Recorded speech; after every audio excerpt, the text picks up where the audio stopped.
All right, guys. Just getting home, got that blue collar job, blue collar life, things going on.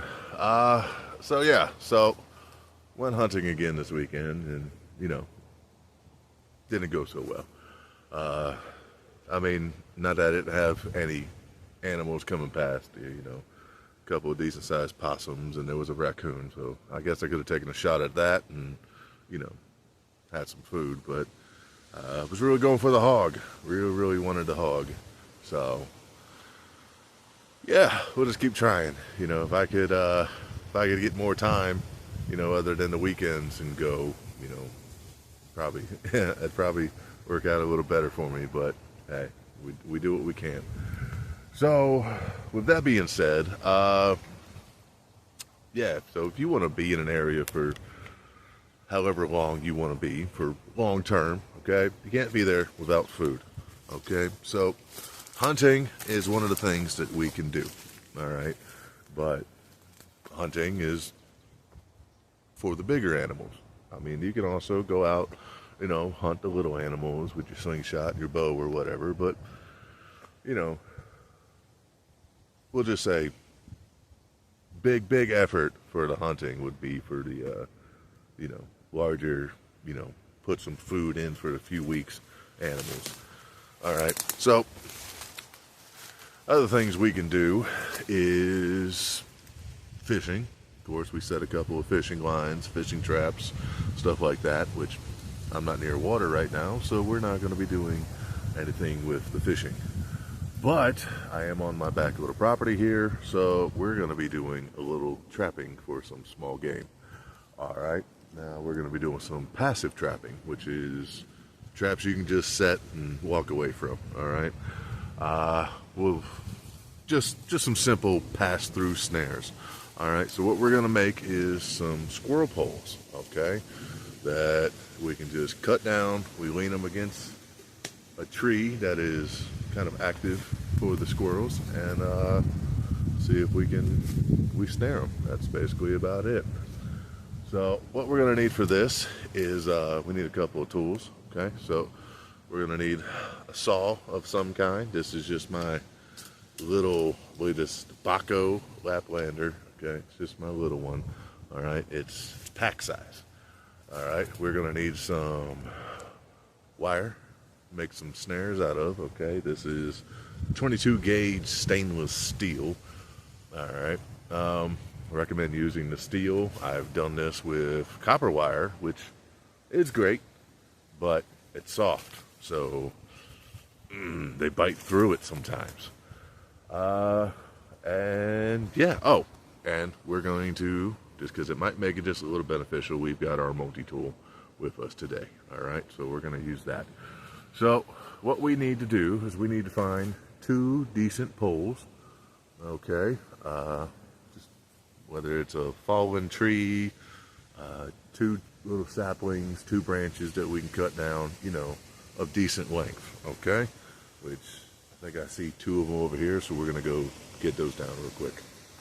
So, come on with me. Get the little stompy through here.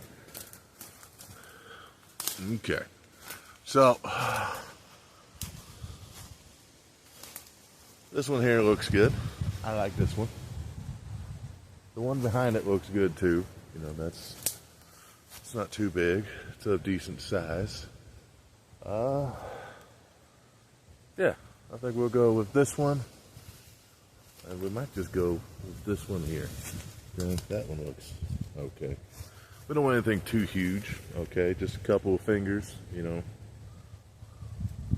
Let's see if I get that angle. Where am I? Follow the camera. There we go. Something big enough that a squirrel can run up on. So let's set y'all down. Okay, so let's get the legs out on this tripod here. That work? There we go. Close enough. All right. So get this out of the way.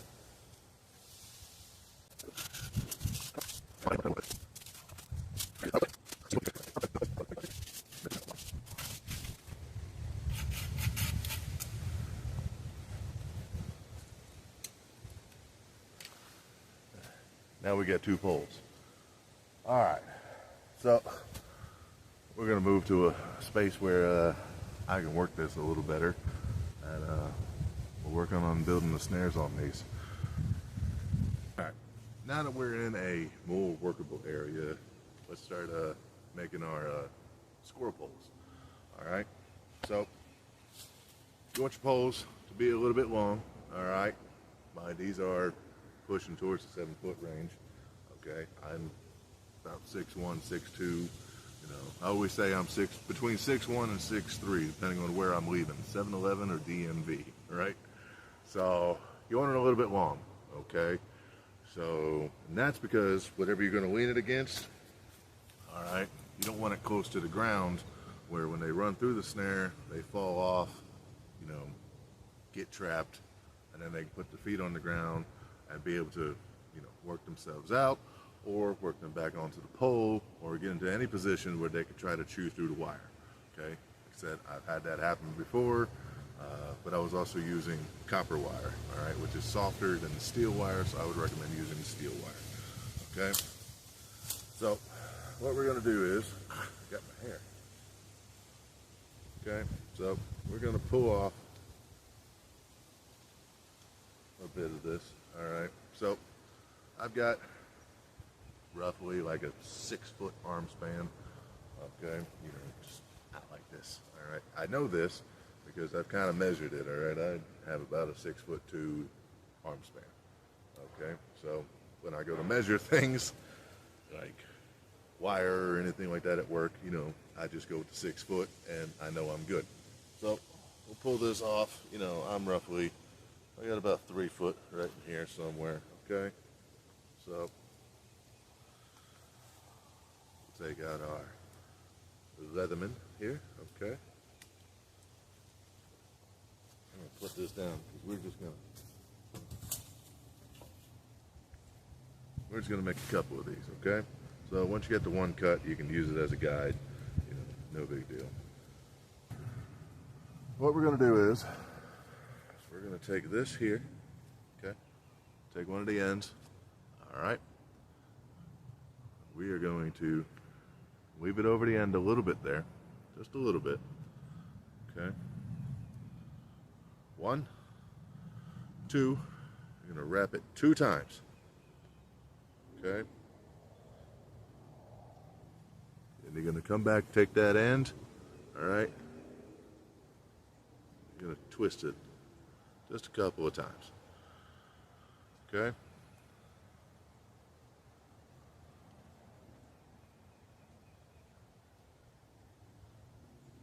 now I've seen a lot of people's videos where they break the stick, pull it out. We're not going to do that, okay, because we're going to make a couple of these, and that means we're going to need a new stick every time, so let's not. All right, so we'll put that in our pocket. We'll keep it safe. So that's what you should have looking. Okay, now we're going to leave that little bit right there. You're going to need that because that is going to be our fur catch. Then you're just going to send it right through there, and this is what you should have. That's what it should have looked like. Okay, right there. All right, now we'll get these put on. We'll get them made. We'll get them put on, and then we'll go set them up. Okay, so next step. Once you have made as many snares as you want, like I said, I'm going with 8. Okay, so I'm going to put 4 at the top, 4 towards the middle. We're going to bouquet them. Okay, we're going to go all the way around. All right. So makes no difference where you want top or where you want bottom to be. Okay, it makes no difference on the pole. All right. So what we're going to do is I'm going to take it.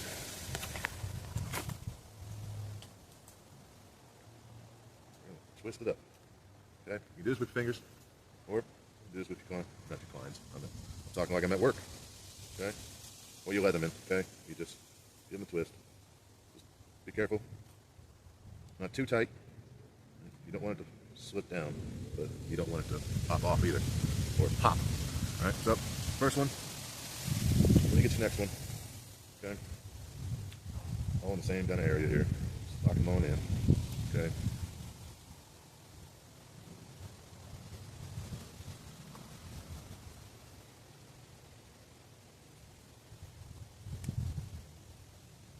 Again, you want it to be kind of tight so it doesn't wiggle and work its way down, but not too tight that you're gonna twist it too much and it's gonna pop.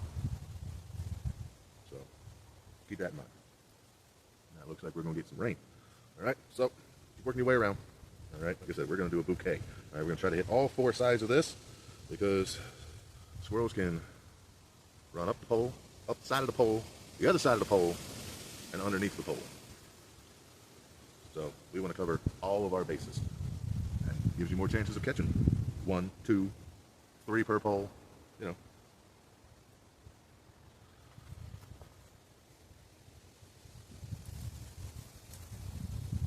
Now don't worry about setting these up just yet. All right, we can set them in place. You know, our depth, I mean like how wide of an opening we want, you know, for whatever size critter we're going to get.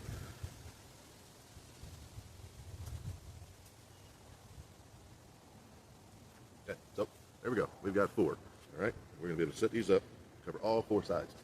Now, sorry, having a damn brain fart. It's like it was about to storm and then it just passed right on over. It's like that cloud just wanted to be mean and nasty for a bit and then it just went away. So this works out for me. I'm not getting rained out right now. I might have talked a little too soon, but we're going to keep on pushing with this. All right, so repeat this however many times you want on the pole, and we're going to go set it up. All right, now that we've got everything made, all right,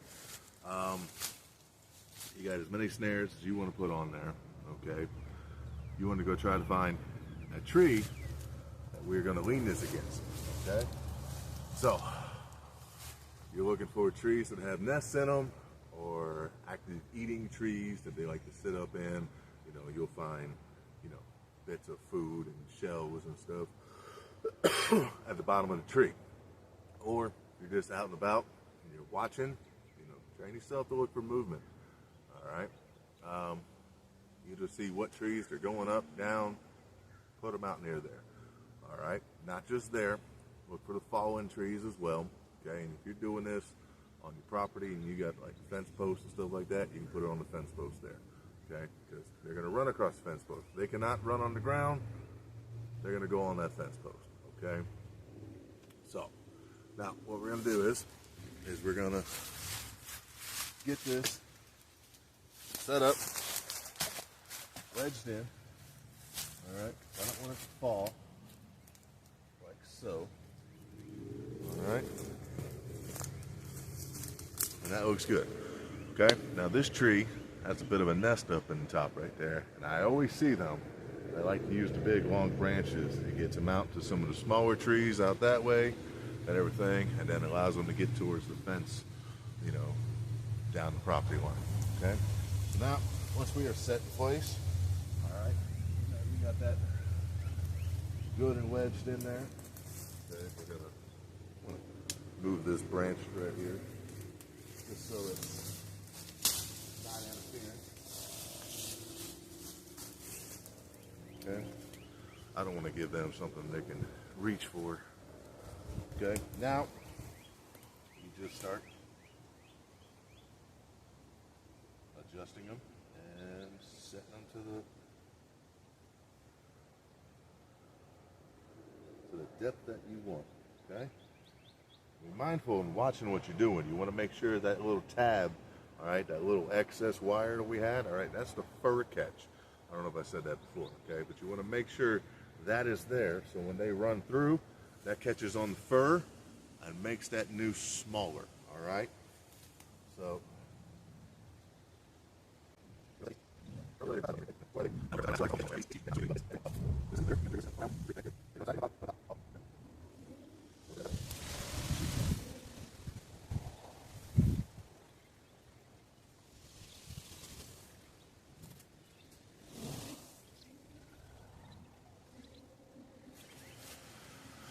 right, make adjustments as needed, but you want to cover all 4 sides, okay? Set your top, set your middle, move on to the next pole. Once you got everything set, you just basically walk away, let it do its thing. Now, you can try to bait these if you want, okay? So, whatever in your area that these squirrels are eating, okay? Like acorns are a big deal. Sometimes getting into the fruits and all that. Mushrooms. Mushrooms sometimes. Okay, if you got an area full of mushrooms, all right, they like to stack them away for the winter. All right, so you should have something kind of like this going on. All right, you just want to stack them around. Like I said, you want to cover all four sides. All right, that they can come on up. All right, so once you got that, move on, set the next one, set the next one, set the next one. Set however many of these you want. The more you set, the better chances of food you got.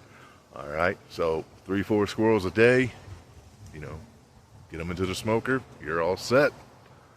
All right, so we're going to go set the other one, you know, basically repeat what I just did here, and we'll leave them be and see how it works.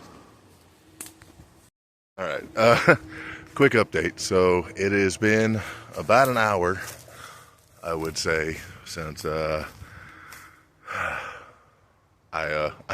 finished recording and I finished setting these traps and stuff. I'd give it about an hour, maybe hour and a half. Okay, it's on the cusp of getting kind of dark out here, so I wanted to come out here and check. And as you can see with the big grin on my face, I got something. So I wanted to check before it got too dark. If I did get something, I didn't want to leave it overnight and everything. But y'all check this out. So coming out to just have a little quick look, and I think I got the big boy. So here we go. Check this out. All right, let me flip the camera around. Looky there. Looky there. Went right up the pole right here. Or it may have came down the pole, came down the tree, because I got it on the top. And definitely missed the bottom ones. Or it could have went past the bottom ones here, because I see it got pushed over. But either way, came on up and didn't make it past the top. So there we go. Look at that. Look at that. I got a decent squirrel right there. So that means we got food. So I'm gonna quickly unhook this thing and skin it, dress it down real quick. I guess stay tuned. We're gonna build a smoker and see if we can smoke this thing up a bit. All right. Thanks for watching. I'll see you next time.